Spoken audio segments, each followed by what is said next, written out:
할렐루야, 할렐루야, 아멘. 아직 잠이 좀 덜 깨셨어요? 아니시죠? 이렇게 찬양을 힘차게 했는데 잠이 덜 깨시면 안 되겠죠? 네, 목소리가 잠긴 거죠, 우리가.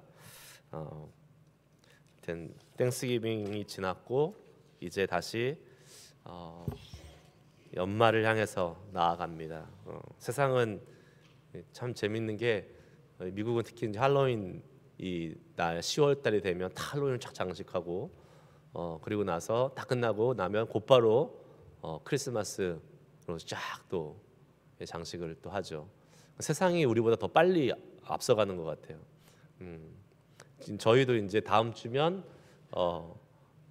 다음 주 토요일 날 성탄 장식을 하고 대림절, 대강절이라고도 하는 대림절이 시작되죠. 애드벤트라고 하는 이 12월 24일까지의 이 기간 이제 시작되는데 우리가 이 12월 달을 지나면서 하나님 앞에서 이제 주님의 오실 그 아기 예수 탄생 과거의 그것도 참 중요하고 은혜롭지만 다시 오실 그 주님을 기다리는 이 대림절의 모습을 기대함을 가지고 이제 소망 가운데 살아갈 수 있는 그러한 저희들이 됐으면 좋을 것 같습니다.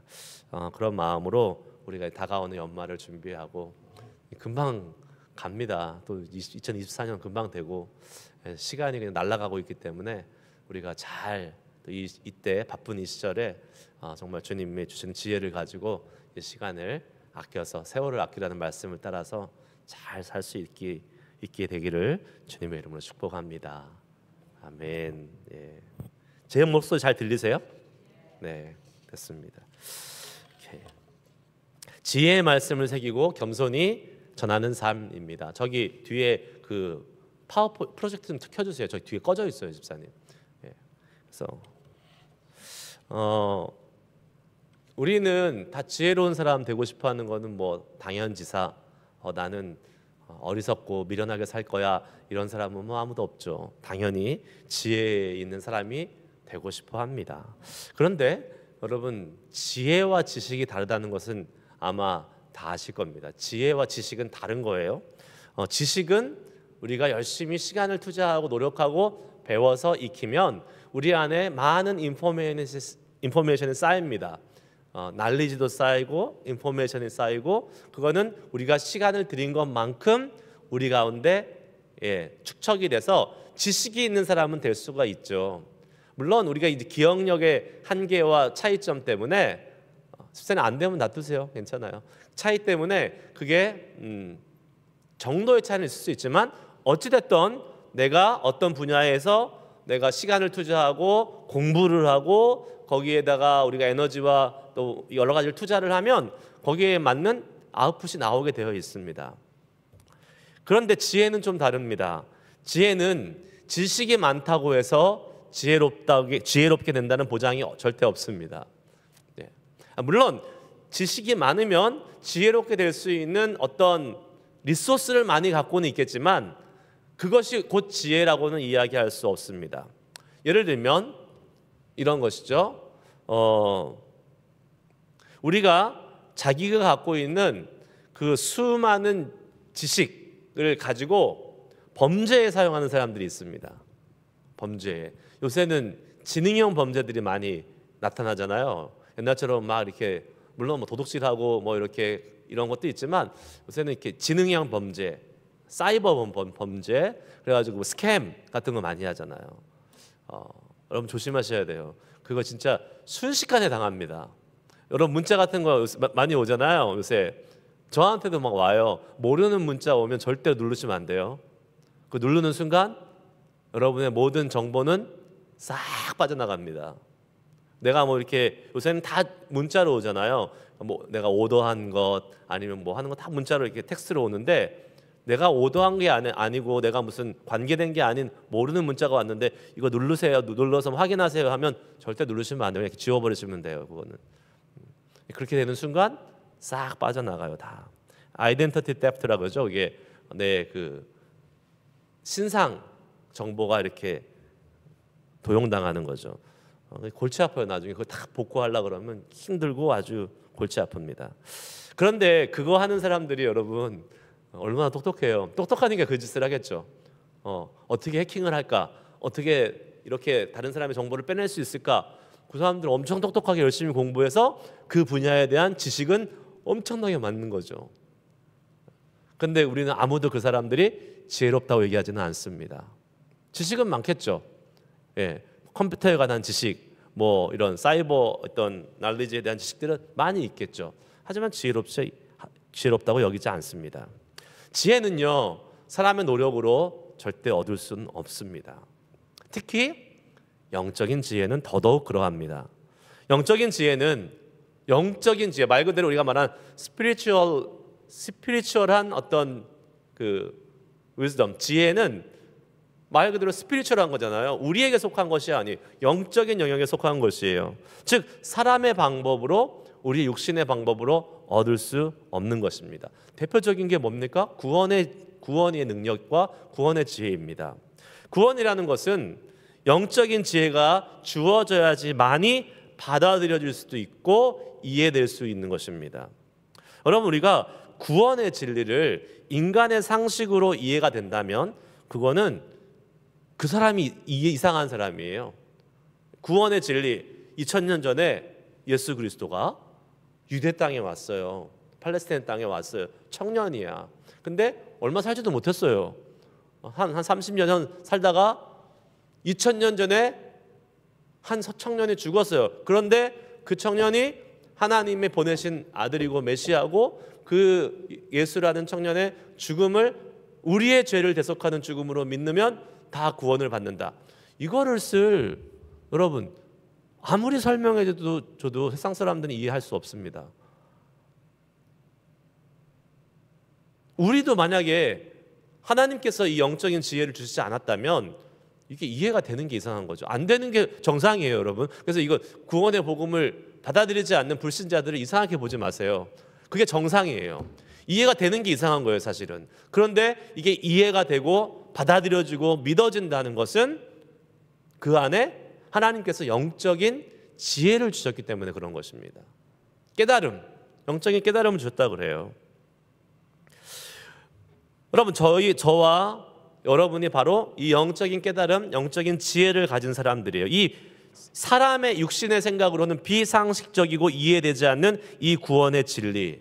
근데 이것을 지금 우리만 믿는 것이 아니라 기독교의 역사상 정말 수많은 사람들이 이 진리를 믿게 됐고, 그래서 이게 뭐 집단 최면에 걸린 게 아니잖아요. 다 집단 최면에 걸려 있는 거예요, 모든 사람들이?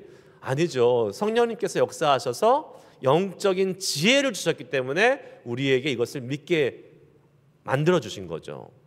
그렇기 때문에 우리가 여러분 만약에 어떤 구원의 개념을 설명할 때에 물론 우리가 쓸 수 있는 모든 방법을 통해서 우리는 열심히 설명합니다. 해야 되죠. 우리가 할 수 있는 것은 그것이니까. 그런데 그것이 키가 아니에요. 그것이 우리가 누군가를 구원시킬 때, 전도할 때 그 사람의 영혼을 구원하려고 할 때는 그것이 절대로 중요하지 않습니다. 뭐가 중요합니까? 성령님께서 역사하셔서 영적인 지혜가, 영적인 깨달음이 그 사람에게 주어져야 되는 거예요. 그래서 우리가 아무리 말을 준비하고 어떻게 얘기할까, 어떻게 뭐를 할까, 이거를 준비하는 것보다 훨씬 더 중요한 게 뭘까요? 기도해서 그 사람의 마음속에 성령님이 역사하시도록 하는 것이 훨씬 더 중요해요. 만약에 이것이 우리가 이성적으로 논리적으로 잘 얘기해서 만약에 이게 구원의 진리가 워킹을 한다 그러면 이 세상에 똑똑한 사람들, 석학들, 뭐 대학 교수들, 공부 많이 한 박사들, 이 사람들이 제일 먼저 받아야겠죠, 구원의 이 진리를. 근데 아니잖아요. 오히려 그런 사람들은 자기의 그 지식 때문에 그 자기의 지식이 막혀 있어서 그 구원의 진리를 잘 받아들이지 못합니다. 오히려 세상적으로 좀 덜 지혜롭게 여기는 사람들, 지식이 적다고 여기는 사람들, 덜 배운 사람들이 오히려 순수한 마음으로 그 구원의 복음을 더 잘 받아들여요. 전적으로 주님께서 역사하고 일하심으로 얻는 것이 구원의 진리입니다. 그래서 우리가 정말로 말씀드린 것처럼 누군가를 전도하고 싶을 때에 제일 많이 해야 될 게 뭐예요? 기도예요. 기도. 그 영혼을 위한 기도예요. 내가 가서 뭘 얘기할까? 물론 그걸 무시하라는 건 아닙니다. 제가 이따가 뒤에서 말씀드리지만 하나님은 우리를 사용하셔서 우리가 받은 지혜를 나누길 원하십니다. 그렇기 때문에 잘 전하는 것도 중요해요. 그러나 아무리 잘 전한다 할지라도 근본적으로 성령님께서, 하나님께서 그 안에 영적인 깨달음을 주시지 않으면 아무 영혼도 구원받을 수 없습니다. 고린도전서 12장 3절 말씀, 우리가 잘 아는 말씀이죠. 한번 읽겠습니다. 시작. 또 성령으로 아니하고는 누구든지 예수를 주시라 할 수 없느니라. 아멘. 믿으십니까, 여러분? 성령으로 아니하고는 누구든지 예수를 주시라 할 수 없다. 우리도 예수님을 믿게 된 것이 우리의 힘으로, 우리의 깨달음으로가 아니에요. 성령님께서 지혜의 영을 주셨기 때문에, 깨달음을 주셨기 때문에 우리가 예수를 믿고 구원받은 사람이 될 수 있었다는 것입니다. 그러면 우리 이런 오해를 할 수 있어요. 이런 잘못된 또 생각을 할 수 있어요. 성령님이 그럼 다 하시는구나. 그럼 우리는 아무것도 안 해도 괜찮은 거네. 성령님이 다 하시도록 놔두고 우리는 정말 아무것도 하지 말아야 되나? 아니죠. 그것은 하나님의 뜻이 절대 아니죠. 하나님은 우리가 어떻게 하기를 원하십니까? 우리와 같이 일하기 원하세요.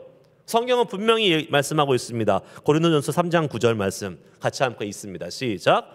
우리는 하나님의 동역자들이요 너희는 하나님의 밭이요 하나님의 집이니라. 아멘. 우리는 하나님의 동역자들이다. 바울 사도가 이야기합니다. 우리는 하나님의 동역자들이다. 하나님과 같이 일하는 사람들이다.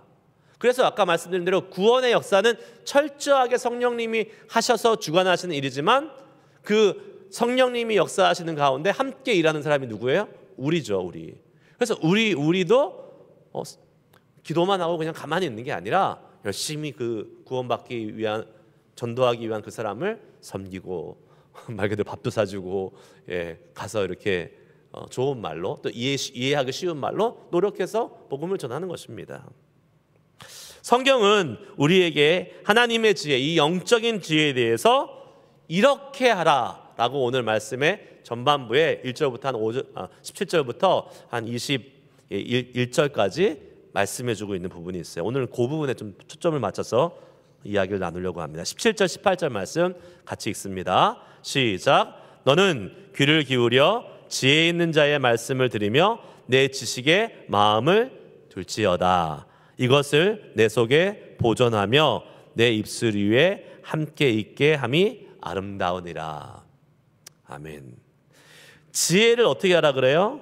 내 지혜 있는 자의 말을 들어서 내 지식에 마음을 두고 내 속에 그것을 어떻게 하라고요? 보존하라고.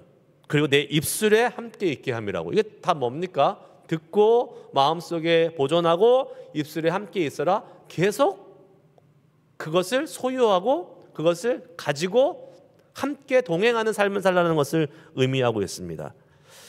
지혜를 위해서 우리가 해야 될 일은 지혜 있는 자의 말을 먼저 들으라 그랬어요. 그리고 그 지식을, 그 지혜 있는 자가 전해주는 그 지식을 마음에 두어야 되고, 그것을 우리의 마음속에 보존하되 우리의 입술에도 함께 있어야 한다. 우리는요, 지혜가 하나님으로부터 온다는 것을 알았습니다. 그러면 하나님으로부터 오는 그 방법은 뭡니까? 하나님의 말씀을 통해서 오는 거죠. 그래서 지혜는요, 들음으로부터 시작이 돼요. 믿음은 들으면서 난다 그러잖아요. 그래서 지혜도 들음으로부터 시작됩니다. 자, 우리가 이렇게 생각해 볼 수 있어요. 우리가 어떤 사람을 배우고 싶어요. 저 사람 진짜 너무 좋은 사람이야. 저 사람이 정말 괜찮은 사람이야. 많이 알아. 와, 나 저 사람한테 좀 배우고 싶어. 그럼 어떻게 해야 됩니까? 가서 저 사람 이렇게 얼굴 이렇게 뻥 쳐다보고 있으면 이렇게 지혜가, 지식이 쫙 이렇게 나한테 이렇게 자동적으로 이렇게 넘어옵니까? 뭐 해야 돼요? 뭐를 해야 저 사람의 지혜와 지식이 우리한테 이렇게 전달이 되죠? 말하고 들어야 돼요. 얼굴 쳐다보고 있다고 그 사람의 지식이 나한테 오지 않습니다. 지혜가 나한테 오지 않아요. 지식은 같이 지금 사용합시다. 야, 언어를 통해서 전달이 돼요. 언어를 통해서, 말을 통해서, 문자를 통해서, 글을 통해서 전달이 된다고요. 얼굴 쳐다보고 있다고 전달이 안 돼요. 지혜는 그런 것입니다. 우리가 사람이 갖고 있는 생각이나 사상이나 어떠한 계획이나 비전과 꿈을 전달받으려면 말을 통해서 그 사람이 하는 말을 듣거나 그 사람이 하는 글을 읽거나 하면서 전달돼야지 그냥 세상 말로 통박으로 이렇게 텔레파시로 이렇게 되는 게 아닙니다. 자, 그러면 우리가 하나님의 지혜, 하나님의 뜻, 하나님의 계획 이것을 알려면 어떻게 해야 돼요? 들어야죠. 읽어야죠. 그런데 문제는 뭡니까? 하나님의 언어가 우리의 언어가 달라요. 하나님이 우리 같은 이런 말을 할까요? 한국말 하시고 영어 하시고 이렇게 하실까요? 하실 수 있겠죠. 그러나 영적인 곳에 계신 하나님이 하시는 언어는 분명히 우리가 이 땅에서 사는 육적인 언어와 다를 것입니다. 전 다르다고 생각을 해요. 왜요? 우리가 천국에 올라가면 어떤 일이 벌어질까요? 한국 사람들만 얘기할까요? 아니죠. 온 나라의 사람들이 다 언어의 장벽 없이 이야기할 수 있을 거예요. 그 말은 하나님이 하시는 이 영적인 언어는 다른 거예요. 차원이 다른 거예요. 하나님의 존재 자체가 다르고 하나님의 거룩성이 다르고 우리와 다르고 죄인이고 거룩하신 하나님이고 하나님과 우리는 너무 달라요. 그러니까 언어도 다를 수밖에 없을 거라고 생각을 해요. 그런데 여러분 하나님의 언어를 우리가 그래서 절대로 이해할 수가 없습니다. 이해할 수 없어요. 그런데 정말 감사한 게 뭔지 아세요? 하나님이 우리를 위해서 하나님을 나타내시기 위해 사람의 언어로 말씀으로 나타나셨다는 거예요. 그 분명한 예가 예수 그리스도, 하나님의 형상, 하나님의 모습이 존재시지만 인간의 모습을 입고 오셨잖아요. 똑같은 거예요. 하나님의 이 신비로운 언어, 지혜로운 언어, 우리가 이해할 수 없는 언어지만 하나님이 우리를 이해시키기 위해서 어떻게 하셨다고요? 우리의 언어로, 성경으로 이 땅에 주셨어요. 이것을 신학적인 용어로 뭐라고 합니까? 계시 중에서 특별 계시라고 그래요. 특별 계시. 그러니까 자연 계시가 있고 특별 계시가 있는데, 자연 계시는 그냥 자연스럽게 이치와 이 섭리를 통해서 보여지는 하나님의, 예를 들면 계절이 변하고 이런 것을 보면서 창조주가 있다. 이건 자연 계시죠. 사람의 이렇게 모습들을 보면서 사람 속에 있는 어떠한 인생의 생사, 이런 것들을 보면서 그래, 사람이 이렇게 태어나고 죽고 하는 것이 정말 우연히 되는 게 아니지. 이런 것은 다 자연 계시예요. 그런데 특별 계시가 있어요. 특별 계시의 가장 대표적인 것은 예수 그리스도시고 또 그 중에 하나가 바로 성경이라는 계시의 말씀입니다. 하나님이 특별한 목적을 가지고 특별하게 우리에게 보여주신 것, 하나님을 보여주신 것, 그것이 계시인데 이 성경도 바로 그 특별한 계시 중에 하나인 것이죠. 선교사님들이 저기 아프리카나 아주 밀림 같은데 원시 부족들, 종족들에게 복음을 전할 때 가장 어려운 것이 있습니다. 뭔지 아세요? 말이 없어요. 그 사람들은. 그러니까 언어가 없어요. 언어가. 다른 말로 하면 글이 없어요. 말은 있죠. 글이 없어요. 글이. 그러니까 어떻게 보면 말은 하지만 글이 없으니까 말로 표현될 수 있는 것은 되게 제한적이에요. 근데 글을 통해서 이 언어 체계를 갖추고 이 언어 체계 속에서 지식과 어떠한 것들을 전달하는 것이 되게 중요하고, 그러면 더 풍성하게 제대로 전달할 수 없는데, 이 원시 부족들은 언어 체계가 없으니까 제일 먼저 선교사님들이 가서 많이 하시는 일이 뭐냐면 거기에 글을 만듭니다. 그들이 막 하는 그런 언어 체계에다가 글을 만들어서 그 글을 통해서 점점점 어휘도 풍성하게 만들고 또 글을 통해서 이 복음의 풍성함을 전하는 일을 많이 하세요. 그런데 우리에게는 이미 언어, 글, 이 체계가 주어졌잖아요. 한국말도 하고 영어도 하고 스페니쉬도 하고 이게 주어졌잖아요. 문제는 뭡니까? 문제는 뭐예요? 우리가 거부해요. 우리가 하나님이 우리의 눈높이로 맞춰서 오셨는데 우리가 그 말씀을 거부해요. 그 말씀과 친밀하지 않아요. 제가 말한 이 거부라는 것은 우리 크리스찬들을 얘기하는 거부예요. 믿지 않는 사람들은 당연히 거부하는 거고, 우리는 예수를 믿음에도 불구하고 성경 말씀을 읽는 것에 대해서 아주 어려워합니다.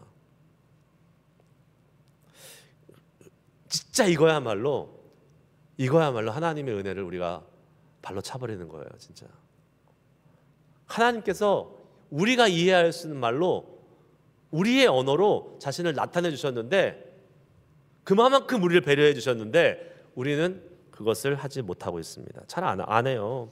성경 말씀 읽는 게 어렵대요. 힘들대요. 하나님이 그러실 것 같아요. 도대체 어디까지 낮춰줘야지,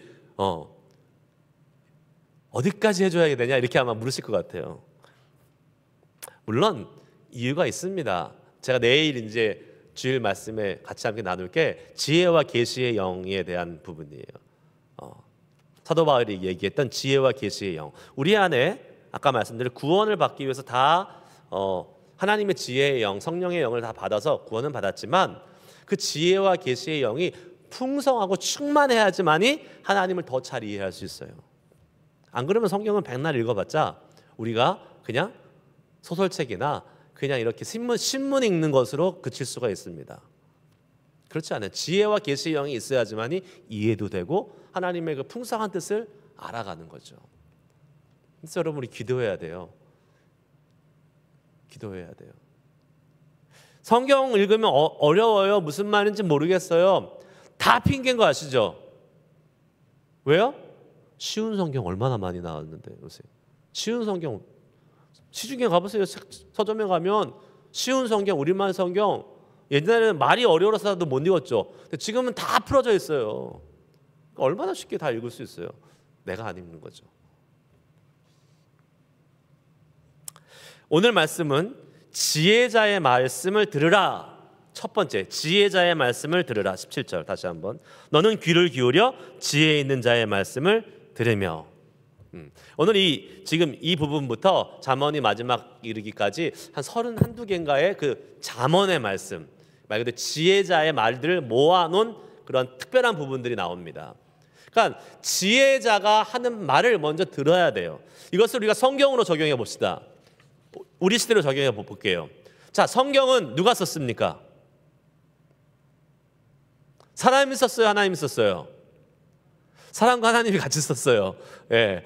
하나님이 저자시지만 하나님의 감동을 입은 사람이 쓴 거죠. 예. 사람이, 그러니까 어떻게 보면 근데 사람이 기계적으로 썼어요? 하나님이 막 이렇게 탁 주셔서 영감을 딱 주셔서 토시 하나 안 틀리고 착착착착착착착 받아 적어라 착착착착착 이렇게 썼을까요? 그건 아니에요. 예. 그건 아니. 성경은 그 성경을 쓴 그 저자의 상황과 지식과 환경이 반영되어 있습니다. 그래서요, 마태, 마가, 누가, 요한 이 복음서를 보잖아요. 그러면 같은 사건에 대해서 다른 시각으로 표현되어 있는 것들도 보게 됩니다. 왜 그렇습니까? 그 성경을 쓴 기록자, 그 저자들의 어떤 생각이 배제되지 않았다는 거예요. 그 사람들의 그러한 어떤 관점과 신앙이 투영되어 있다는 거죠. 물론 전체적으로 성령님께서 역사하셔서 성령님의 조명하심으로 씌어진 것이 기본적인 진리고, 거기에 그 저자들의 어떠한 갖고 있는 신앙의 관념들이 포함되어 있는 거죠. 그게 성경이에요. 그러면 다른 말로 이야기하면, 자, 성경은 하나님의 뜻이 포함되어 있고 또 그 하나님을 깊이 경험했던 그 성경의 저자들의 마음과 생각과 그 신앙이 담겨져 있잖아요. 즉 우리보다 앞서 있는 지혜자들이에요. 영적인 지혜자들이에요. 그 지혜자들의 기록이 담겨 있는 것이 성경이죠. 하나님의 감동을 입어서 그들이 썼죠. 자, 성경을 들으라라고 이야기합니다. 성경을 들으라. 그리고 그것을 마음에 새기라. 그리고 그것을 입에 두라. 오늘 이렇게 얘기하는 거예요. 오늘 우리 시대로 적용을 해보자면 듣고 말하고 마음에 새기는 것, 이것이 바로 뭡니까? 하나님의 지혜를 온전히 소유하는 방법이에요. 듣고 새기고 입으로 말하고. 우리가 올해 성경 암송하고 있잖아요. 우리 시편 말씀 좀 상반기 했고 로마서 8장 하고 있습니다. 여러분 잘 되고 계세요? 로마서 8장? 나는 머리가 안 좋아. 나는 안 외우는 건 절대 못해. 절대 못한다고 생각하면 절대 평생 못해요. 네, 그렇게 살 수밖에 없어요. 그러나 절대 못하는 건 없습니다.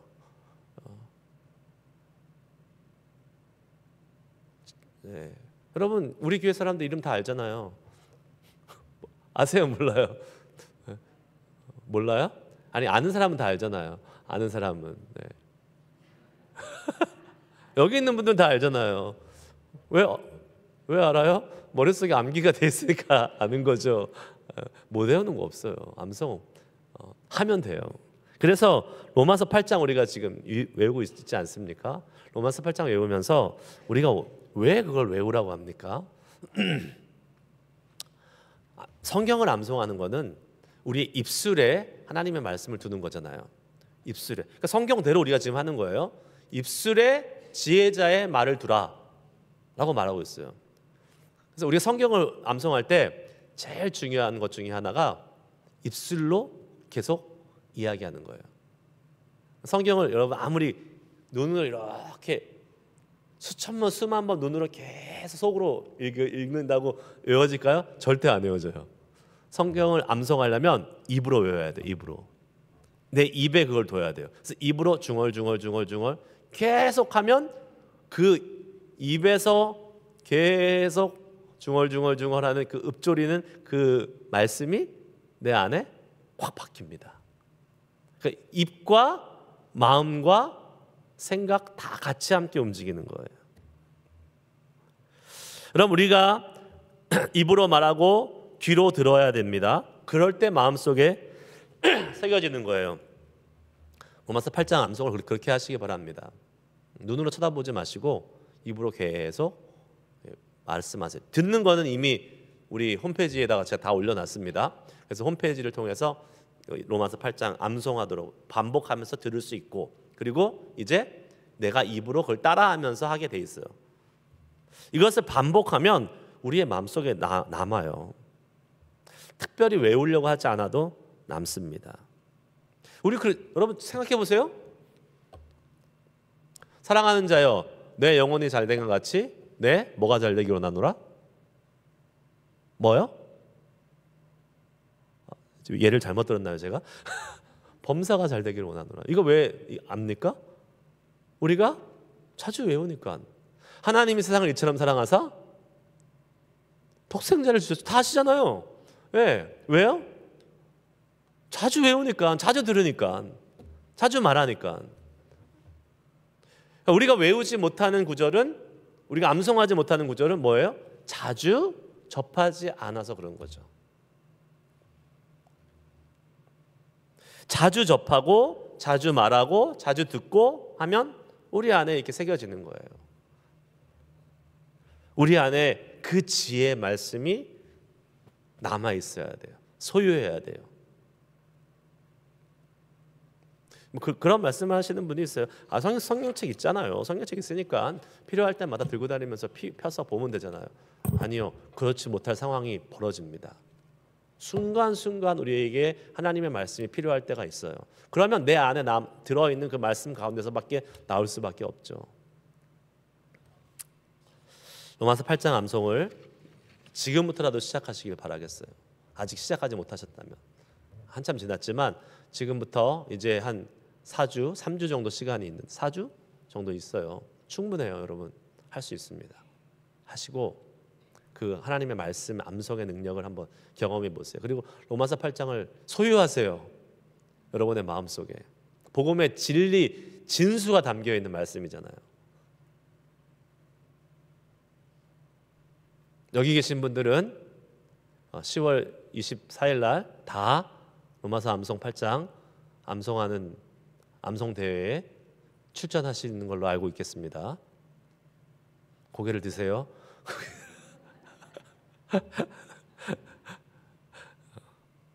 노력 한번 해보세요. 네.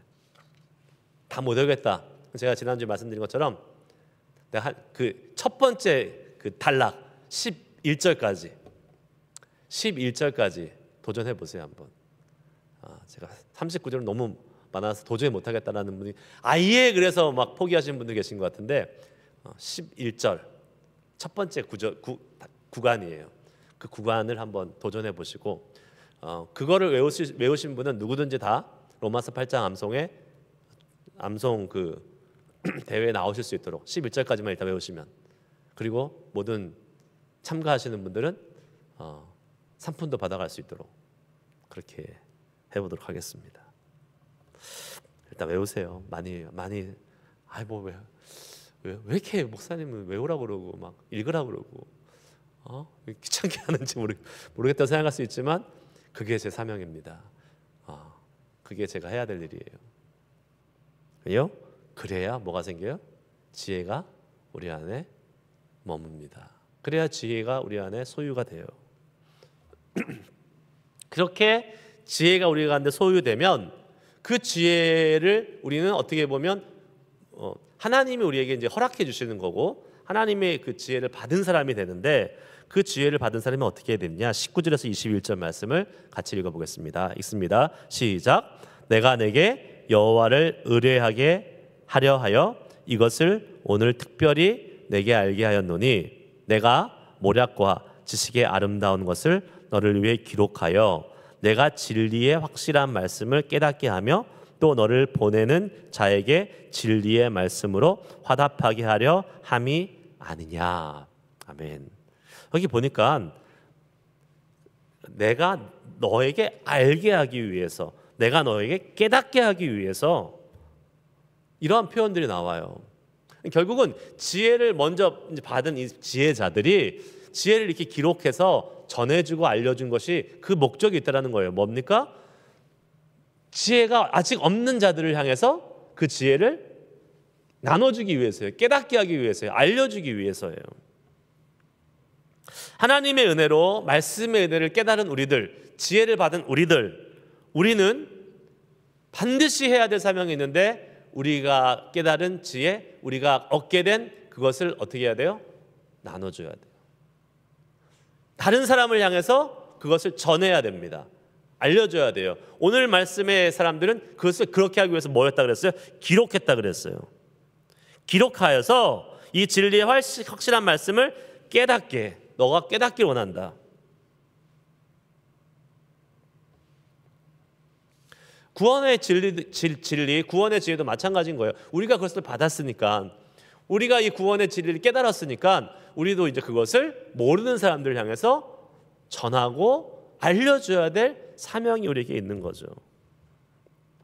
우리에게 맡기신 사명이 그거예요. 영적인 지혜들, 하나님의 지혜로 깨닫게 된 것들이 있어요. 그럼 그것을 어떻게 해야 돼요? 나눠야 돼요. 그것을 모르고 있는 사람들을 향해서 같이 함께 그것을 누릴 수 있도록 알려줘야 되는 것입니다. 골로새서 3장 16절 말씀에 이런 말씀이 있습니다. 같이 읽습니다. 골로새서 3장 16절 시작. 그리스도의 말씀이 너희 속에 풍성히 거하여 모든 지혜로 피차 가르치며 권면하고. 그리스도의 말씀이 너희 속에 풍성히 거하여 모든 지혜로 서로 어떻게 해요? 피차 가르치고 권면하라 그랬어요. 너만 받고 너만 소유하고 끝나는 것이 아니라 피차 서로 간에 그 하나님의 받은 지혜의 말씀들을 나누고 권면하라 그랬어요. 교회는 그런 곳이 돼야 됩니다. 여러분, 우리가 순모임에서 지금 순모임해서 교제하잖아요. 순모임 왜 합니까? 순모임에서 어디 갔더니 뭐가 세일을 해. 거기 꼭 가봐. 지금은 뭐 한국마트가 좋아, 뭐 고편마켓이 좋아. 이런 얘기하시라고 순모임 하라는 거 아니죠. 아시죠, 여러분?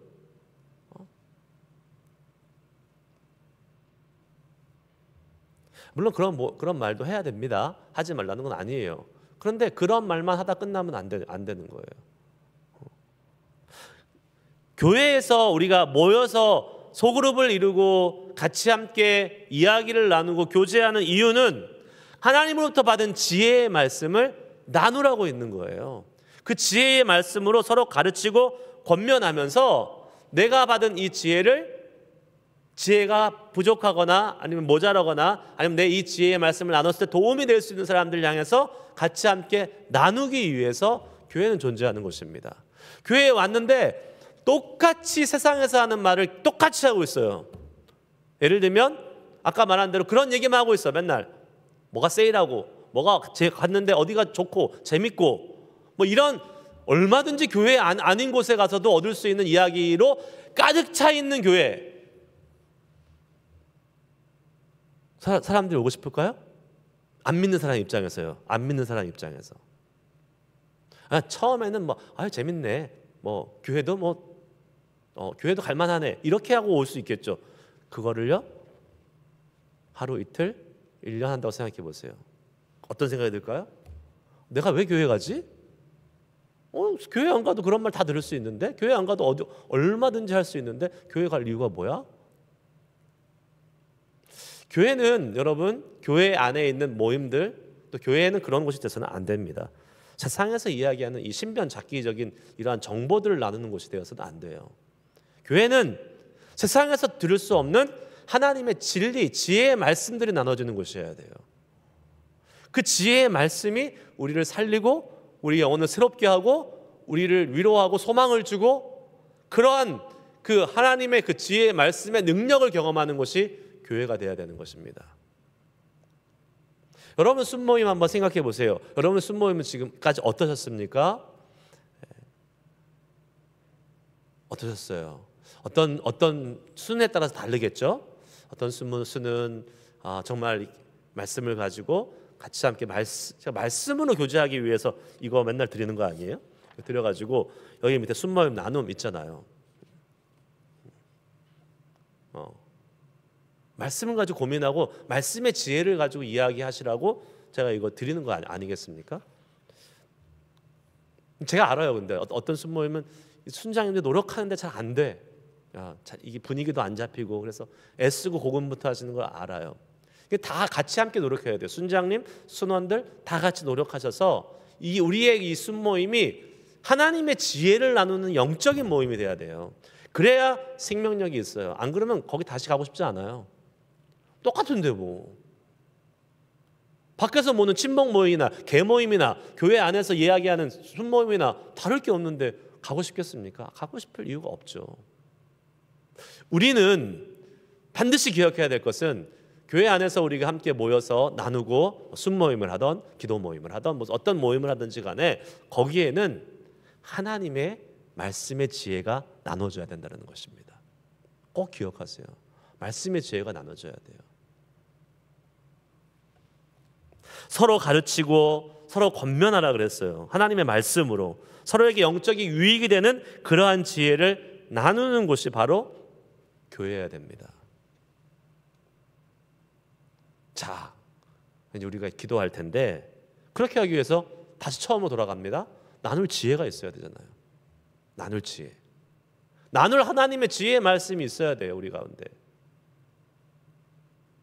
지혜의 말씀이 있어야지 일주일 동안 하나님의 그 말씀대로 열심히 살고 그 하나님의 말씀의 지혜가 내 삶에 역사하셔서 나눌 간증이 풍성한 거예요. 그래서 순모임에 모였을 때에 하나님 나 일주일 동안 이런 좋은 일이 있어. 우리 마치 다니엘기도 20일 하고 여기 같이 모여가지고 다 간증했잖아요.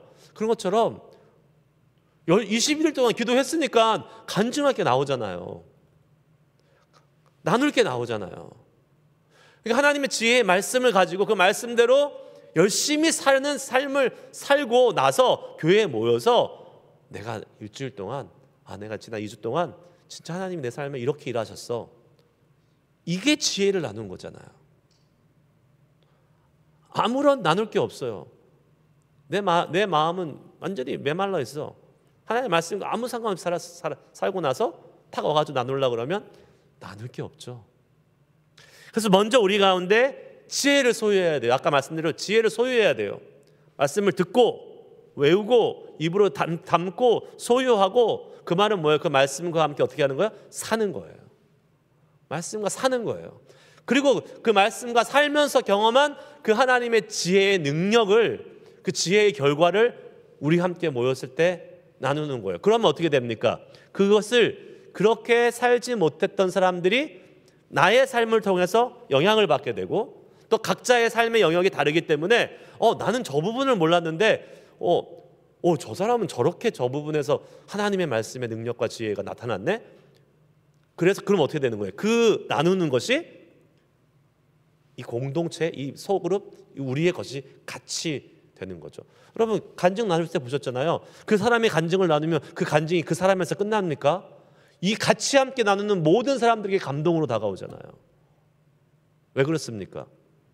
그 나눔이 역사하는 거예요. 하나님의 지혜의 말씀이 역사하는 거예요. 그래서 우리는 오늘 아침에 그렇게 기도했으면 좋겠어요. 하나님, 내 안에 이 하나님의 지혜의 말씀으로 풍성해지게 하시고, 그 지혜의 말씀으로 살아가면서 나누고 같이 함께 쉐어할 수 있는, 가르치고 권면할 수 있는 그 지혜의 말씀이 풍성한 사람이 되게 해주세요. 내 삶이 그러한 삶이 되게 해주세요. 우리 교회가 그런 교회 되게 해주세요 라고 우리 기도했으면 좋겠습니다. 맨날 모여서 얘기하려면 똑같아요.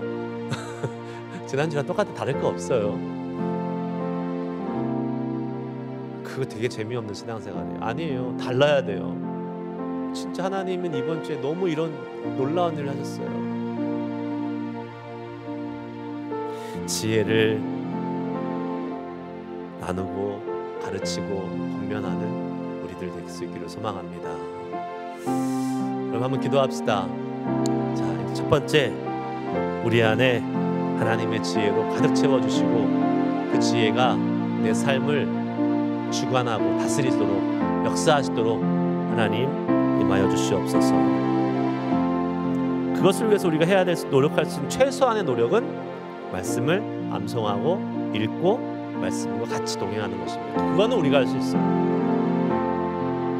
그것을 위해서 한번 기도하시고요. 또 우리가 이 지혜를 정말 잘 나눌 수 있는 교회, 또 우리 순모임 될 수 있도록 함께 우리 소그룹을 위해서, 교회를 위해서 같이 기도하도록 하겠습니다. 함께 기도하도록 나아가겠습니다.